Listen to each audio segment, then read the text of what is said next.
Hello and welcome to FS Mania. This is part 2 of our flight in A2A's Accu-Sim P51 Mustang. We are currently climbing to flight level 200 en route from Juneau to Yakutat, Alaska. Welcome aboard and enjoy the flight. I will say I've not really studied much about back in World War II how pilots navigated. I know they had some navigation equipment, and behind us is a whole mess of radios, and so they did have some ways of tracking radio beacons, but also I'm sure they did a fair amount of dead reckoning.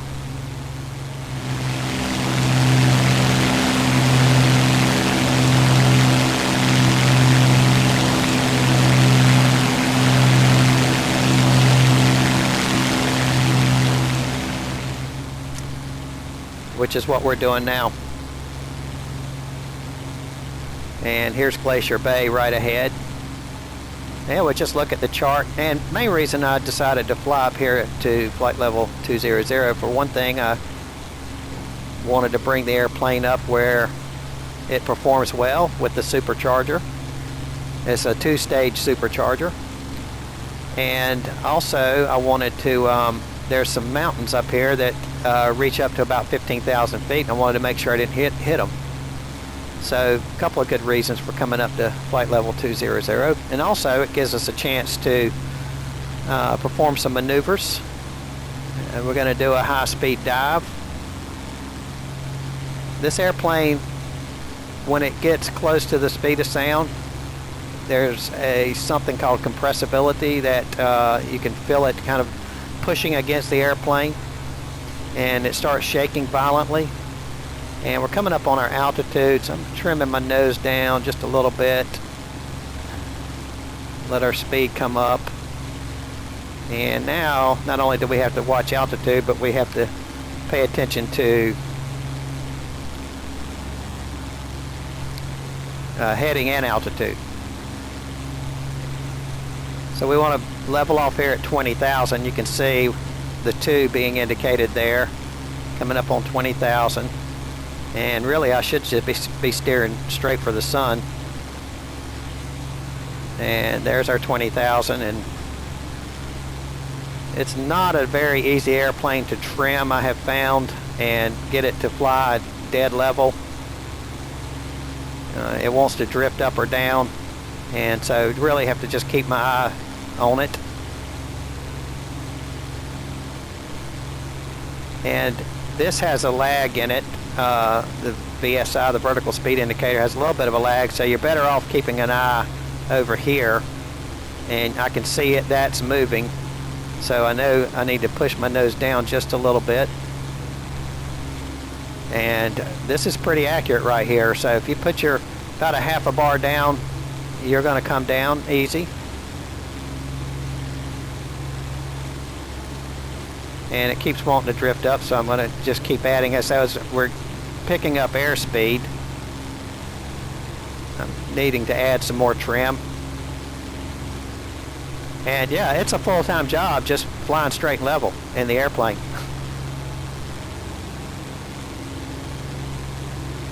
So it makes you wonder how you had time to, look at charts and navigate,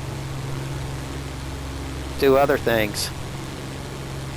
But we're starting to see the Glacier National Park up ahead. There is some cloud cover, but we should still be able to get a glimpse of some of the glaciers, hopefully. And just keeping an eye on our gauges. Everything's staying about where we want it to. Now, I have had the carburetor to ice up in this airplane, and it was during a descent when I had the power pulled back. So I try to keep as much power on it as I can. And but I started losing manifold pressure, and as I added more throttle,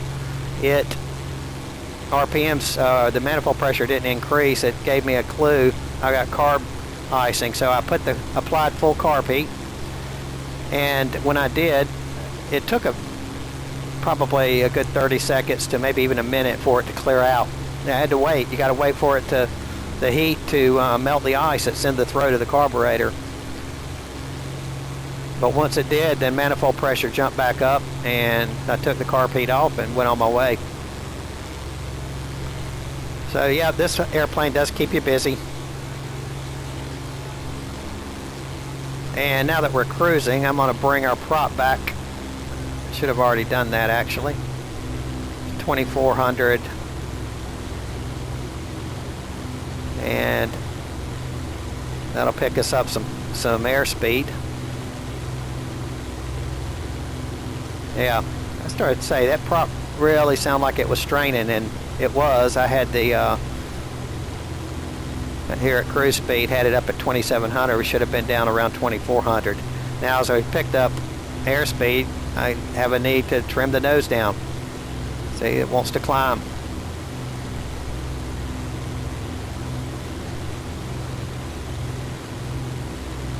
So don't judge me too harshly for not staying perfectly on heading and altitude. I mean, if I sit here and stare at them and don't look at anything else, I can do a little better, but as if I were a IFR flying, but I'm looking outside, and there's no autopilot. Usually at this point we definitely would have the autopilot on, and it would be doing the mundane work of holding heading and altitude, and we'd be doing other stuff. But that's okay. We're doing it this way, and that's the way that the World War II pilots did it, and a lot of them survived. Some of them didn't, unfortunately.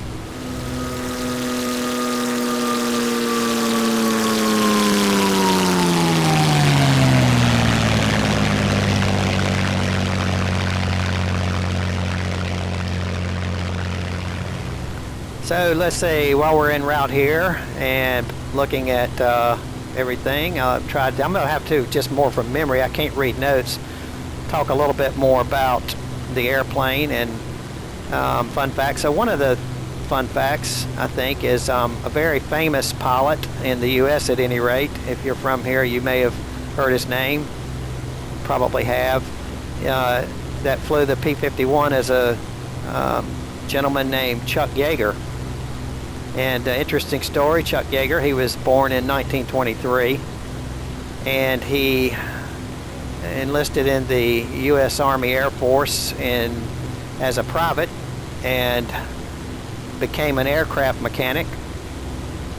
And after a period of doing that, I'm not sure how long, maybe a year or so, he enlisted in or joined up in the applied to for pilot flight training. And Chuck Yeager had great vision. I'm not sure if it was 2010 or 1020, whichever is better, but he had great vision, and he did very well in flight school. So Chuck went on to fly the P51, and he flew it in combat and had one kill and then got shot down, I believe over France, if I'm not mistaken. And Chuck escaped his captors and made his way back to friendly territory. And after that, you're not supposed to fly combat missions anymore over enemy territory, because if you get shot down again and captured, you could tell your captors how you escaped. So that was the policy, but Chuck Yeager went to the higher-ups and convinced them that he should still be allowed to fly combat, because the ones who had helped him escape were basically fighting hand-to-hand with the enemy. So at any rate, they did let Chuck go back into combat, and he went on to shoot down another 11 or so enemy aircraft flying the P-51. So very successful fighter pilot, Chuck Yeager. And because of that, after the war, Chuck went on to become a test pilot, still stayed in the Air Force. And it was in this role as test pilot that Chuck Yeager became the first man to break the speed of sound. flying out with the Air Force, and trying to remember the aircraft. It was the X something. Bell X-1. That's what it was, the Bell X-1. He broke the speed of sound. And so that was his claim to fame. And another interesting thing about Chuck Yeager is he joined the Air Force as a private, and then went on to achieved the rank of, now we've just gained some altitude, I'm going to blame it on that cloud back there, the rank of Brigadier General. And that to me is pretty impressive, because the man didn't go to college, and when he took his flight training, he actually after he graduated, he was promoted to flight officer, which is, I think, the equivalent of a warrant officer in today's Army. So to go from private to Brigadier General and no college education is pretty much unheard of. But yeah, Chuck Yeager, and born in 1923, that makes him 92 years old, and Chuck, as far as I know, is still alive unless something bad's happened. So we're starting to see some of the glaciers, and you see the mountains out there, and doing my best to keep us level at flight level 200, and a little bit up and down. I'd probably be hard to fly in formation with. Yeah, the airplane just doesn't, at least the pitch axis is not the most stable one I've ever flown. I wish I could just trim it and leave it, but I bumped the trim a little bit, and it wants to do something else, and so I'm gonna keep working on that trim. Doing a better job holding the heading. Now the left wing feels a little heavy to me. No, I guess it's not.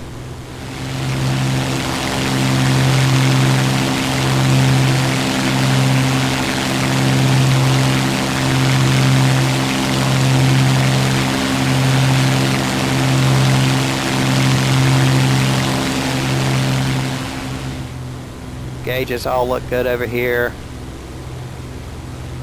She still wants to climb a little bit.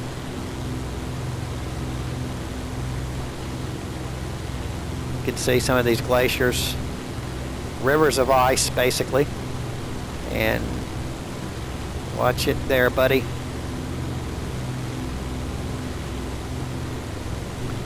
Let me see, what was I saying? I was going to look at my fuel down here. Yeah, we're still good on that left tank.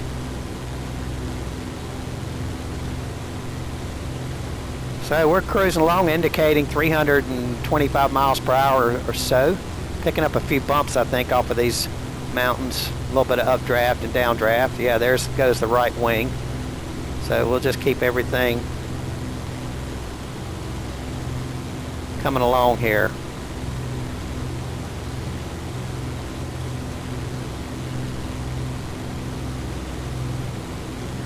There's Glacier right there. There's a glacier over here.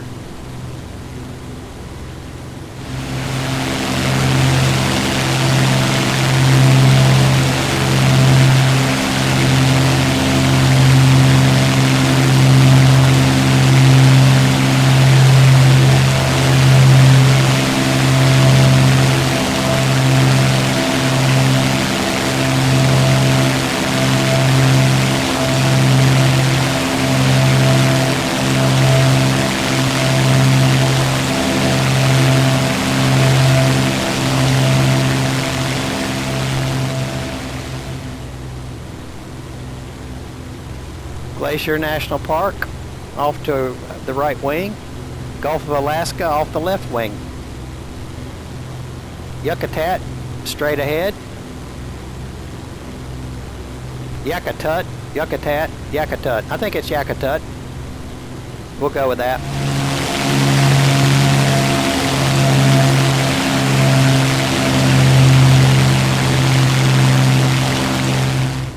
Yakutat, speaking of, could mention what's interesting about Yakutat is, well, first of all, there's an airport there. It's a really nice airport with 2 runways. One 7,500 foot paved. That's 29 and 11, 11 and 29. The other is 6,500 foot paved, and that is runway 02 and 20.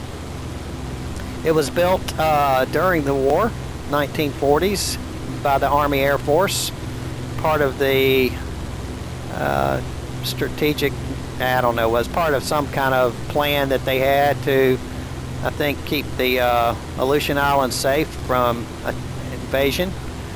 And so that's its reason for being out here, sort of out here in the middle of nowhere, but prime real estate, oceanfront. And Yakutat, you know, really, I think their main industry is currently fishing, and they have a population of somewhere around 600 people. So if you like to get away from crowd and traffic, Yakutat's your place. And the airport, though, is crazy busy. I don't know who all's flying in and out of Yakutat, but there's tons of flights out here at this airport. So crazy, yeah, but hardly anybody lives out here. So I don't know why so many flights, but there's a scheduled airline service. Alaska Air, for one, flies in here, and yeah, for service this little population, this little town of 600. And let's see, it sets off of Yakutat Bay, and there's that, and Desperation Bay, I think it's called. Let me just take a quick look.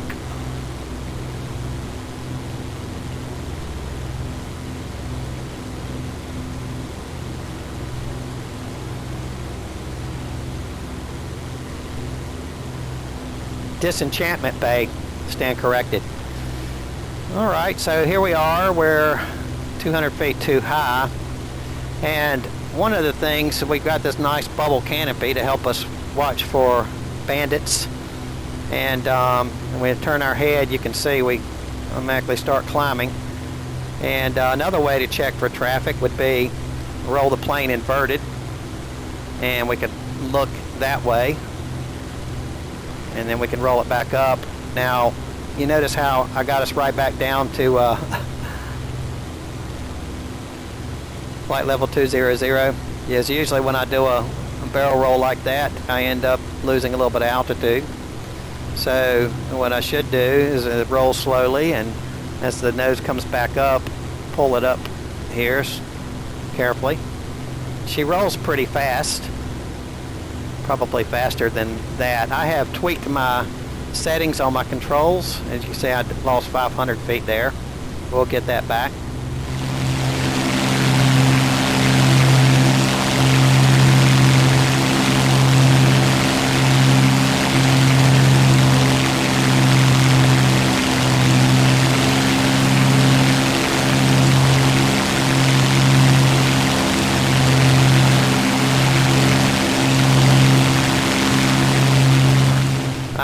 Tweaked my control settings, flattened out the curves on some of them, so because the airplane is so responsive, so I didn't over control it. That seemed to help a little bit. And we'll do a roll to the left. Probably do a little smoother than that. Well, keep losing that 500 feet. We do it and gain 500 feet. That's what we want to do. There we go. One more for good measure.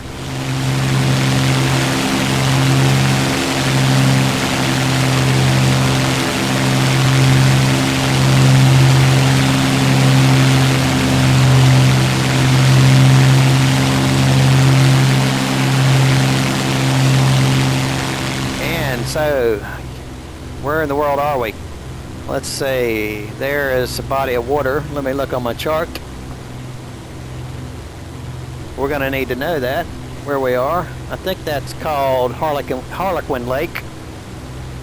And we're going to do a maneuver here that's maybe a little bit on the risky side, but we're up here at flight level 200, and we want to descend, and we could set up a slow descent, pull the power back, and do all that. But I think what we'll do is let's turn back over here to our heading of 270, and we'll ease our nose down, get us back down. Well, let's ease our power back to about, I don't know, about 35 inches. There's our heading right there, and there's 20,000 feet. Now what I'm going to do is I'm going to roll us over on our back,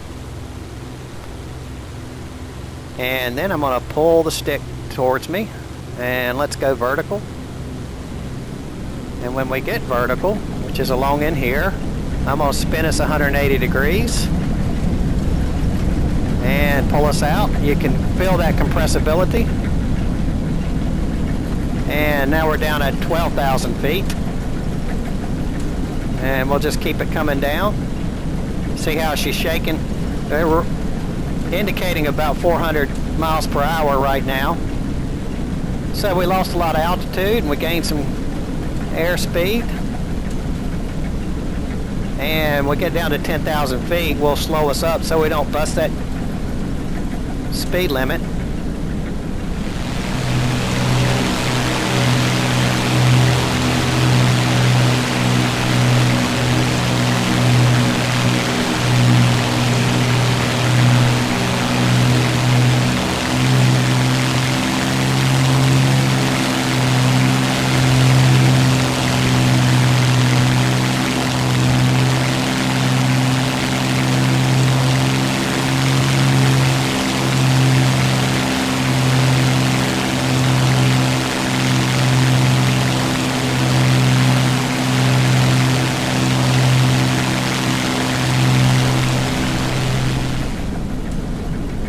I'm going to back us power down to about 20 inches.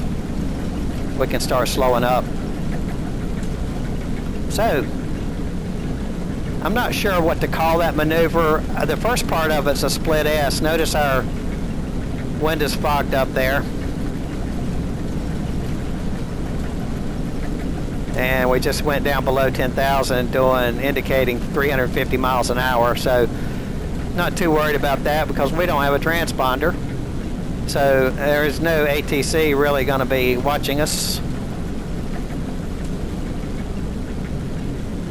Now we're going to have to make sure our engine doesn't foul up down here at this low RPM setting.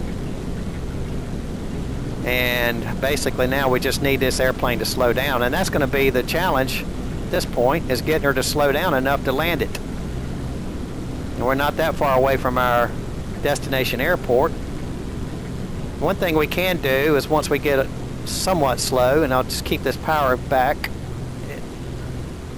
we can potentially put the first couple stages of flaps out, and I think I probably will. They're designed to be extended a little bit faster air speeds. We certainly won't put out full flaps, but we'll put out a couple of stages, and that'll help us get slowed down. Now we got to do something. The laminar flow wing is very low drag, and it wants to fly fast. So there's one stage of flaps.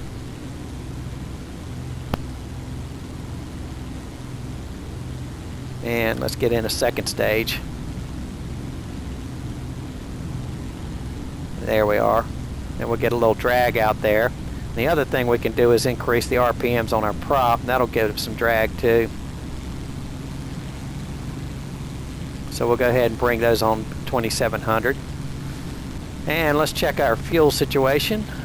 I think we'll still stay on that left tank. Looks like it's got more in it than the right. We've still got our fuel boost pump on. I actually have left that on. We probably could have cut it off, and you can see our airspeed now is down to 200, so I'll go ahead and start coming on down.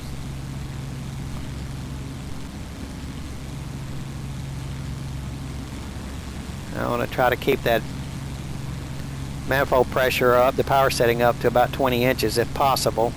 Keep our engine from fouling up.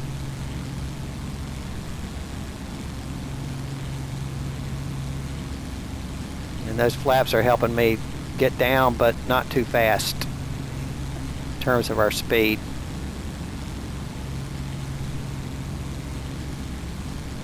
And the other thing we could do is we could slow down below 160 and put our gear out, but we are not going to do that. And I'm going to feed in a little bit of rudder trim, right rudder trim, filling the airplane pulling to the left at this low power setting and in the descent.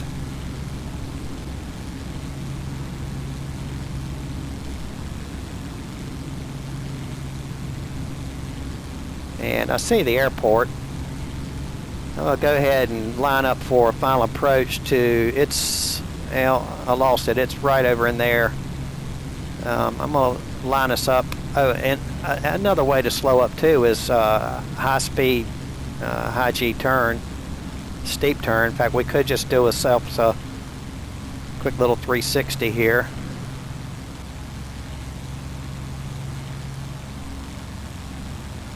Kick in a little bit of rudder.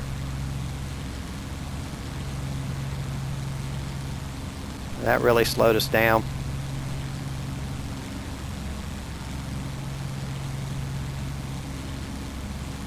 And we're coming through 7,000 feet.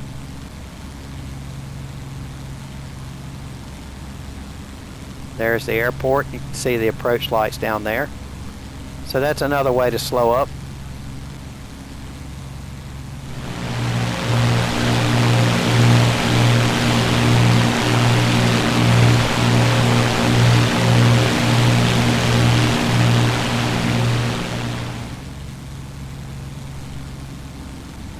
Do some S-turns out here on final to get us down where we want to be. Or we could go and fly a pattern, but I think we'll do this.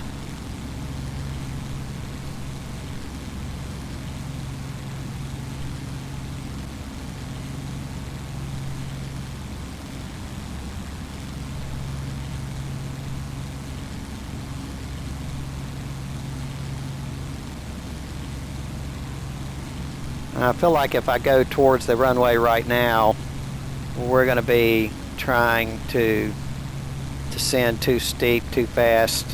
And this airplane, getting it slowed down is the tricky part of landing it well. So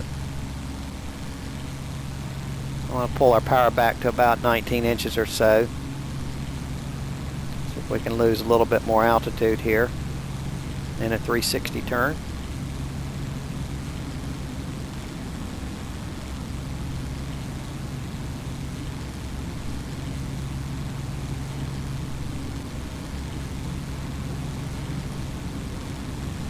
And we'll roll out here on the runway heading. Okay, I see the runway. Still got those flaps in.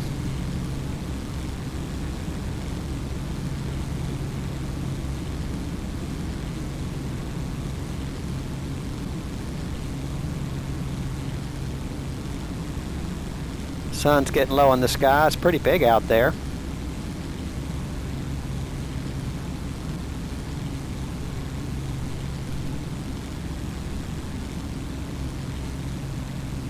Getting us slowed on up here.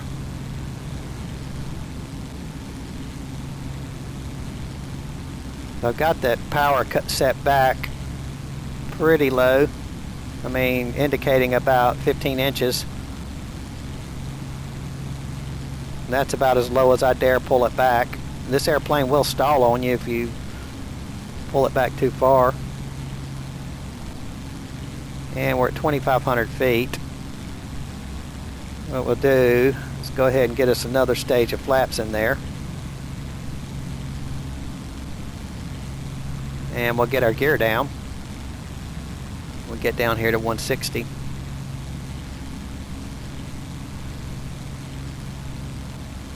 Or we may just leave the gear up a little bit longer, actually.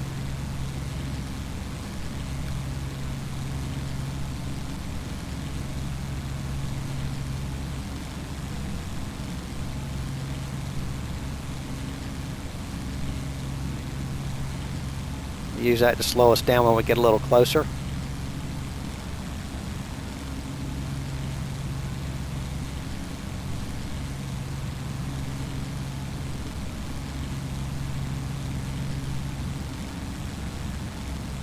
And let's go ahead and drop that gear now.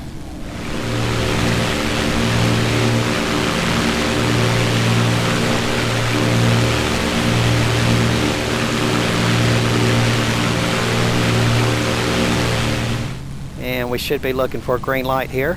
There it is. Gear safe, gears down. Fuel boost on. Fuel pressure looks good. See, the oil's pretty, that's the pressure. Sorry to say hot, but no, it's normal. Yep, that's the pressure.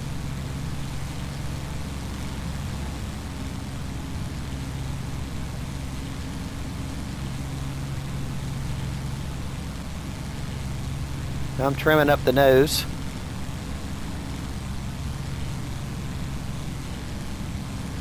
And let's ease off that power.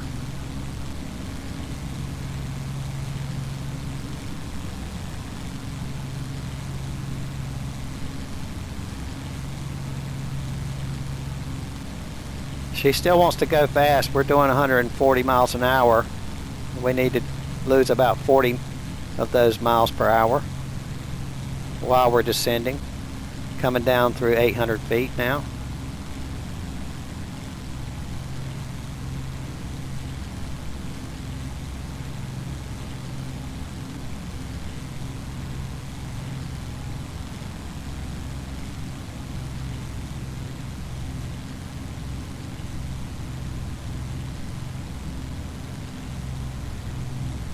And sometimes it gets hard to see the runway over the nose. Usually when that happens, I just drop the nose just enough I can see it. Now I'm liking everything that I'm seeing. Airspeed's right about where I want it. Descent rate's about where I want it.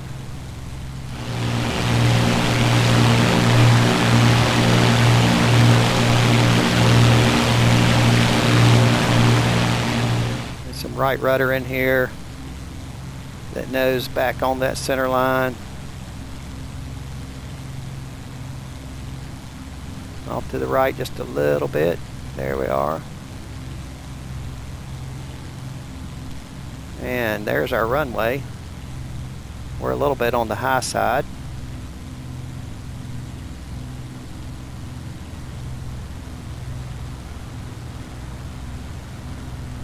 And we may have to go around, and we are.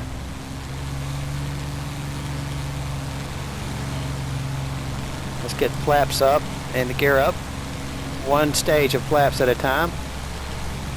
Yep, things went squirrely at the end. Best thing to do sometimes when they do, go around. Power back to 45 inches.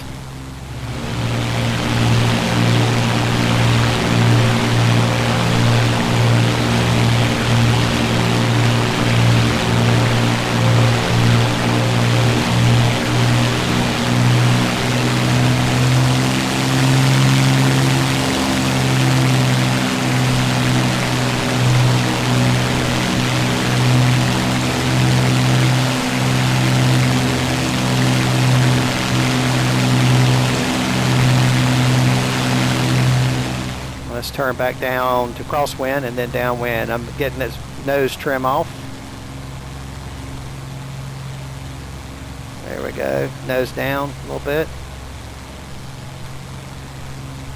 Flaps are up.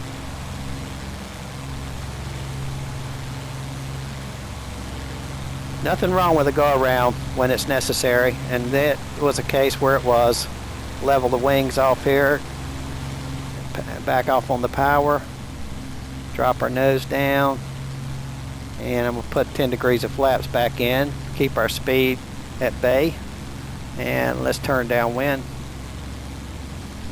And about 1,500 feet on pattern altitude is where I want to be. Ease that power back.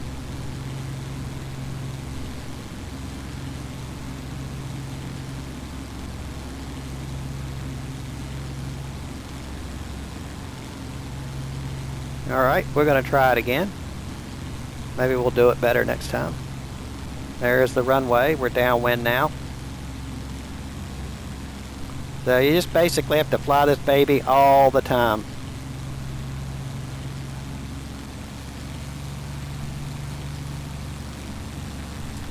I'm going to add that second stage of flaps to get us down there to gear extension speed. When we get a beam of the numbers, we'll extend the gear.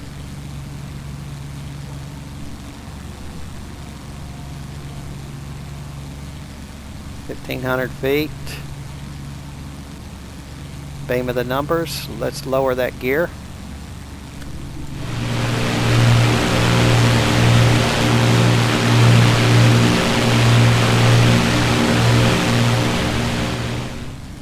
And we're going to trim that nose up just a bit. Try to keep about a 500 foot a minute descent throughout the approach here. Got our airspeed slowed down. And when the runway is about, the numbers are about 45 degrees behind us, we'll go ahead and start our turn to base. Pull back on the stick a little bit, keep the nose from dropping. Add a little bit of power in there if we need to, so we don't get too slow. We want to roll out about 020, which will be a base leg for runway 29.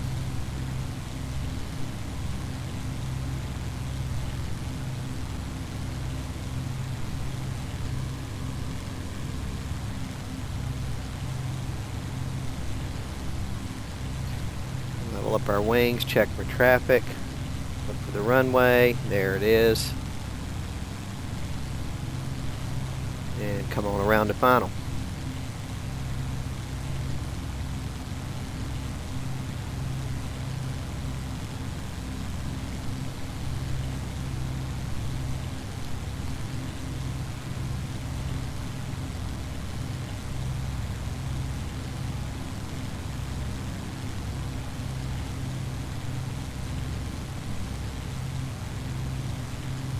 We'll go ahead and get in a third stage of flaps. Sit up slightly.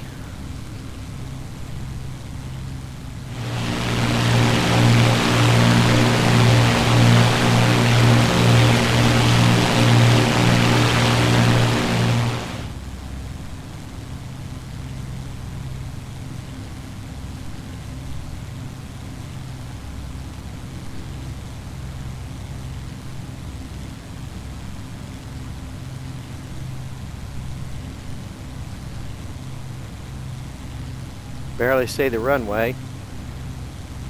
I know it's there.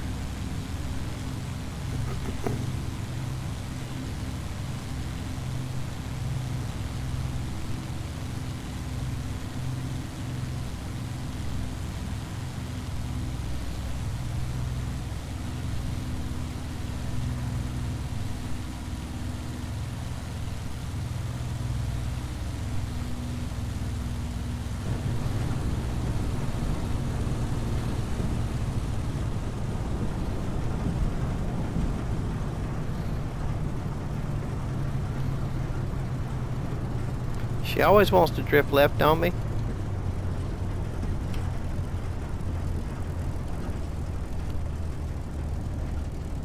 And then right.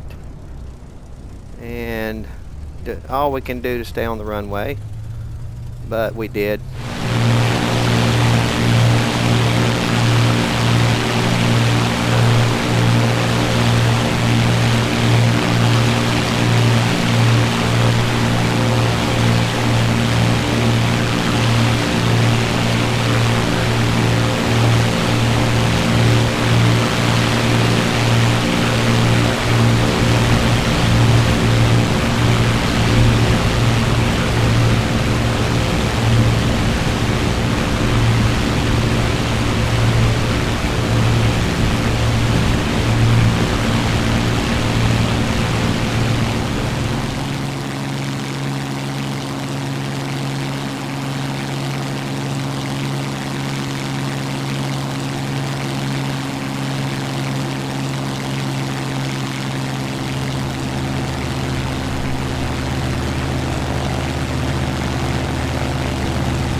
walking away from it.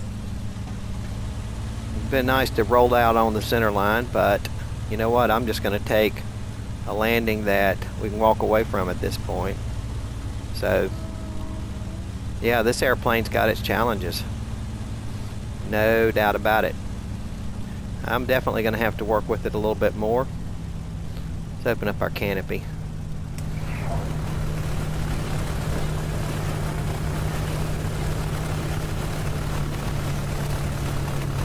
We'll call that a day.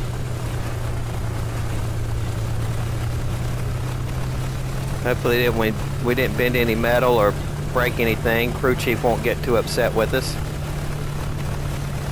Well, ladies and gentlemen, welcome to Yakutat. Population 600 plus.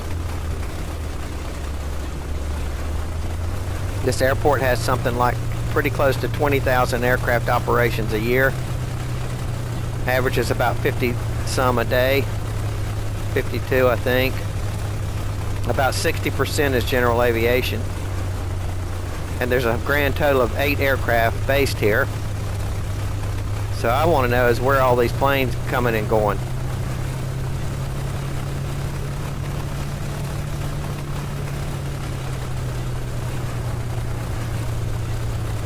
They got something going on here in Yakutat. A beautiful area here, especially if you like the coastal area.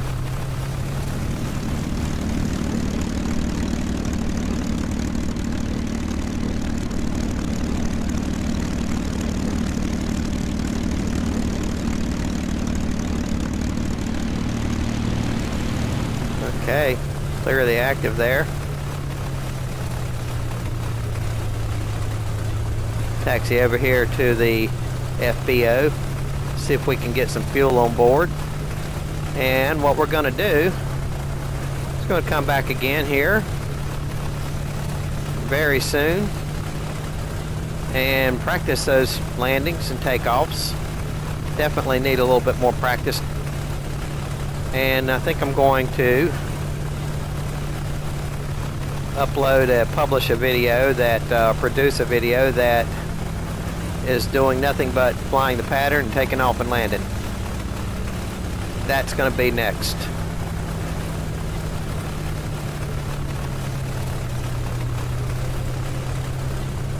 There's Air Alaska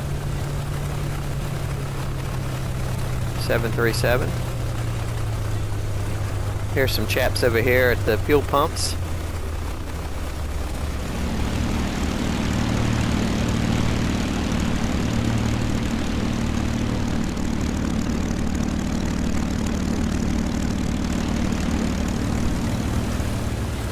Make the turn here.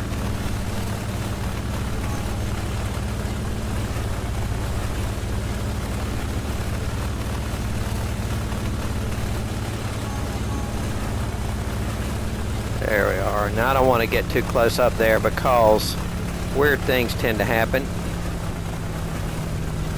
Like for one thing, the canopy closes like that. Magically, automatically. At least I didn't have my arm out. So, okay. I'll back it up just a bit. There we go. Alright, let's cut off our landing light. And what are we at? Gonna let this thing come down and idle about 1,000 RPMs. Right along in there. And we'll cut off this booster pump.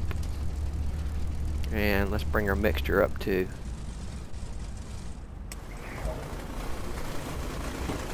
open that back up there. And when that prop stops turning,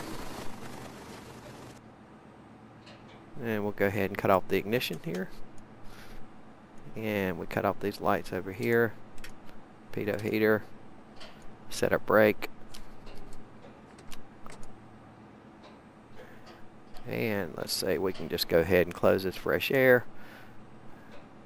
Cut our heater off. Cut off our defroster. And let's cut off our fuel cutoff right there. Okay, did I get that battery off? That was the generator. Alright, there. I think it's time to quit while we're behind. So let's get out of this thing. Watch your step. Spring out of here like a fighter pilot would after shooting down 3 enemy fighters. He would just come and just take a leaping dive here. Not in slow motion. Yeah. There we go. Let's get turned around here. She's a beauty. Everything looks pretty good. Beautiful nose art.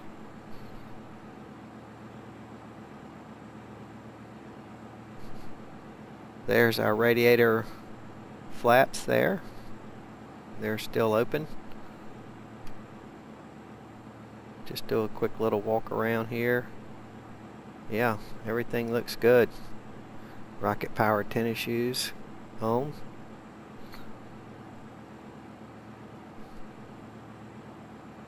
Okay. Very good job there, P51. One tough bird.